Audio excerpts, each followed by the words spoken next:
You know, this is a fun series that I'm really getting into and starting to enjoy now, and honestly, like anything that I've been doing, just really along for the ride. I'm truly happy to be here. Gourmet number 31, Biotope 1. Well, hello, my brothers and sisters of the Nerd Nation. I, as always, am Jim, here to bring you another review on the awesome, the excellent, the absent from our list a couple of days last week because of Christmas, Tale of Toriko. Now, of course, the last chapter saw us with the introduction to Sunny. I thought that he came off as somebody who was a little bit, maybe plays for the other team, maybe a little bit gay. Again, have nothing against it if he is. I was quickly corrected in the comments by many folks that say, no, he's just kind of real, full of himself. He's just real flamboyant, real vain, and that sort of thing. So, I will not, when I talk about Sunny or talk like Sunny, I will attempt to remember to not use the lisp that I had previously been using. So, anyway, the chapter ended off with, hey, listen, you just captured the baby Regal Mammoth. We need the actual adult, and that's what we have to go do this here next chapter. So, so that's where things leave off. Things pick up in a little bit of a different area. We see. First, it's kind of cool. There's a couple of pages and panels of this mysterious figure flying on what appears to be like a dragon-like creature. You see the creature flying, and then you see closer up, and there's a person actually standing on it in this kind of cool, regal-looking, almost like from like the 12th or 13th century, like a knight in armor, and he's holding onto these reins while he's driving this or flying this thing, presumably.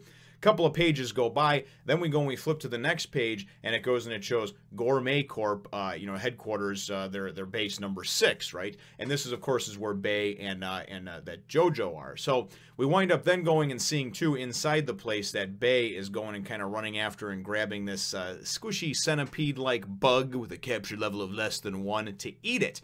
And he's like, oh yeah, all the better. I'll eat it fresh, and I'll use some with a little sprinkle of blood soy sauce. And this thing's just sort of this weird Hobbit-looking, actually, I shouldn't say Hobbit, more of like Gollum from the Hobbit, deformed-looking being. So I don't know what his deal is, if he's even supposed to be human or what. I guess we'll find out soon. But clearly he eats nasty effing bugs. So he goes to eat this thing, and then all of a sudden, boom, this dude appears, right? And we find out that this is the vice chef of Gourmet Corp, and his name is Starjun. And this guy looks cool, let me tell you, man. He's got some spikes coming out of this helmet that just kind of encases his face real cool. Definitely a guy that's on my list to actually draw, because the portrayal of him is going to be so cool. The armor, the cape, everything just looks awesome, in every sense of the word. So he goes and he's talking with Bei, and first he kind of makes fun of him about his not having a refined palate, and he'll kind of eat anything sort of deal, Then he goes and he asks about what's going on. He says the Regal Mammoth is taking longer to capture than anticipated. So Bei says, no, don't worry about it. We got it, the 4 GT robots have landed, and we got it well in hand, and this and that.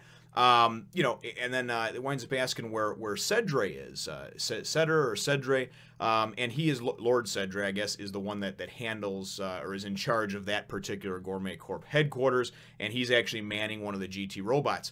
Then we go and we find that out, and then Starjun goes and he says, yeah, I piloted one of those the other day, but the response time was way too slow. And they're like, what? Well, he doesn't say what, but JoJo's like, really? Sir, so the 1/1000th of a second response time was, you noticed that it was too slow? And he's like, yes, it severely hindered my movement. So this guy is saying that he can move faster in real life than that 1/1000th of a second that there is actually going in and moving in the kind of virtual reality type deal that they have to control these GT robots. So this guy really must be one bad mofo, if you know what I'm saying. So that's what I got from it anyway. Then we go and we see, and they kind of takes, JoJo and Bei, go and take Lord Starjun or Starjun over to this,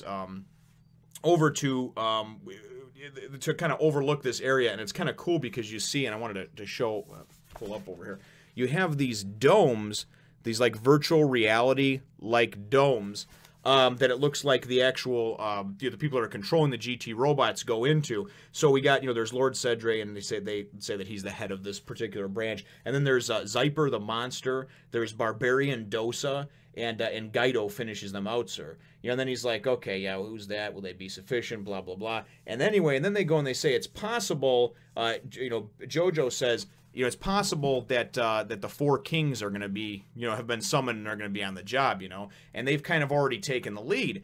So then all of a sudden, Lord Cedre, or not Lord Cedre, Starjun, goes and he says, you know what? He says, you can relieve one of the operators. I'm going to take care of this myself. And they're like, whoa, really, sir, Vice Chef, really? You're going to go and you're going to go on this mission yourself? So now we know that one of the operators is going to be one of these, one of these bad mamma jammas, this Vice Chef, who clearly has some rank and some power within Gourmet Corp, which I think is kind of cool. The next half of the chapter then goes and takes us to Biotope #1. So then we go and we see Toriko, Komatsu, Rin. It looks like the director has not come along. At least I didn't notice him there. And then, of course, Sunny. And Sunny is just real sort of goofy and flamboyant.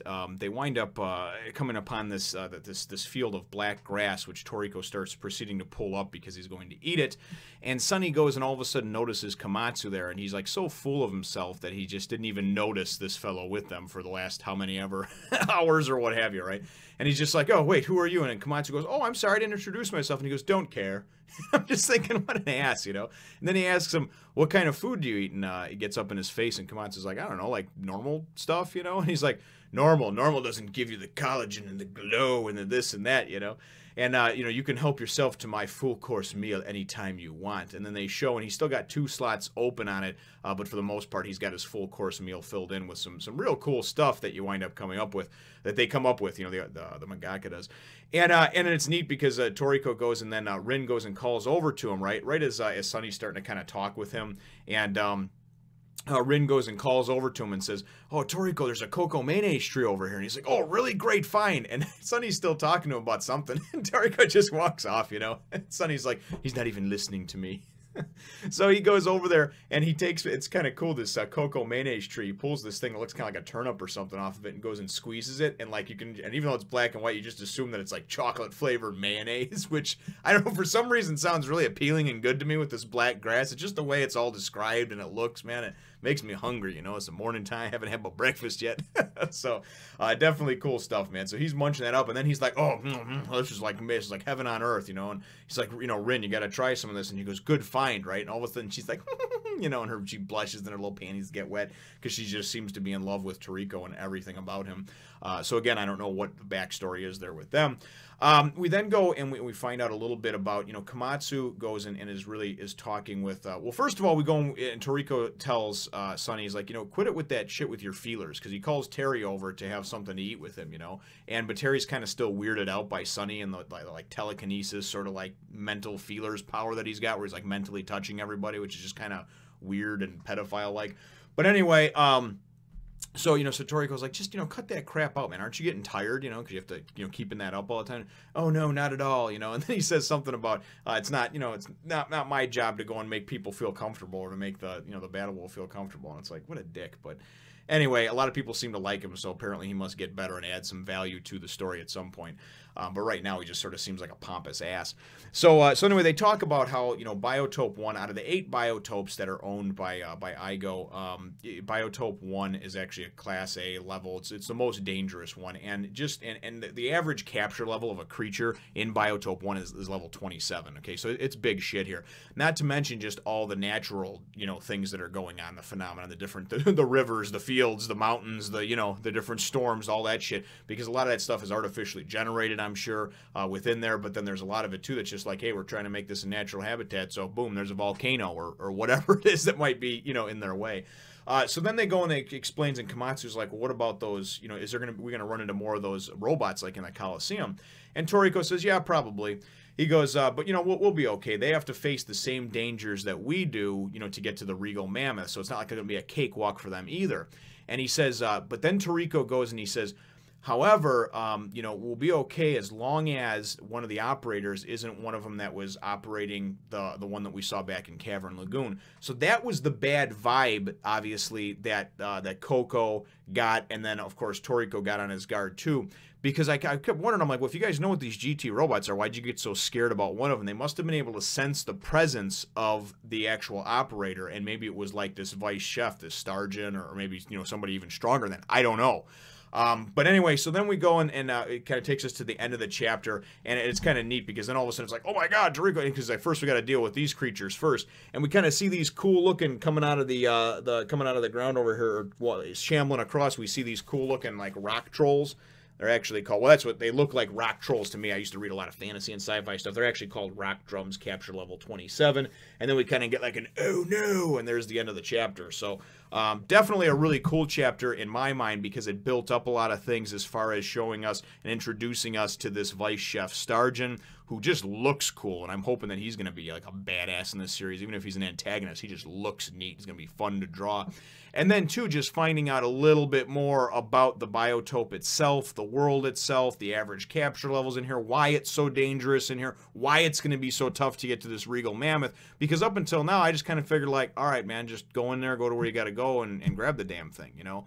But it's kind of cool how everything is slowly building towards that. So definitely enjoyed the chapter. My chapter question is going to be, what are your thoughts on Starjun, the introduction to him? You don't got to tell me about how badass he is down the line to spoil me on anything, but what do you think about him, your initial impressions of him, and the character itself, how it's drawn, and just how he looks? He just looks like this sort of, to me, this stoic, powerful, you know, Black Knight type of looking dude. So remember to leave your answer to that question in the comments down below. Feel free to hit the thumbs up, the like button if you should think that I deserve it, and subscribe if you haven't done so already.